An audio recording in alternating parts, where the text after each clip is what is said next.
আসসালামু আলাইকুম। আজকে আমার চতুর্থ বিবাহ বার্ষিকী।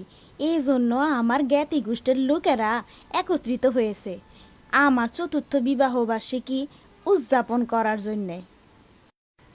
আমার প্রাণের স্বামী ডেলিশিয়াস থেকে একটা কেক নিয়ে আসছিল। কেকটা খাইতে বড়ই স্বাদ ছিল। এইবার কেকটা কাটানোর পালা। ওকে, এবার আল্লাহর নাম নিয়ে দুইজনে কাটলাম। আল্লাহু আকবার। এরপর কেকের একটা বড় টুকরা আমি আমার প্রাণের স্বামীরে খাওয়াই দিলাম। কিন্তু আমার কিপটা স্বামী আমাকে ছোট টুকরাই খাওয়াইলো। বলল, তুমি তো বড় টুকরা খাইতে পারবা না, নাহলে তুমি মোটা হয়ে যাবা। मैं मोटी हूँ क्या? मैं मोटी हूँ क्या? এরপর আমি আমার পিচ্ছি সোনামণিটাকে এক পিস কেক খাওয়াই দিলাম।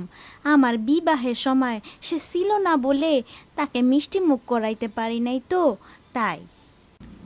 এরপর একে একে সবাইরে কেক খাওয়াইতে লাগলাম আর সবার কাছে দোয়া চাইলাম। আর এখন আপনাদের কাছ থেকে দোয়া চাইতেছি আমাদের জন্য। আপনারা সবাই দোয়া করবেন যাতে আমরা ভবিষ্যতেও একসাথে সুখে শান্তিতে থাকতে পারি। আসসালামু আলাইকুম।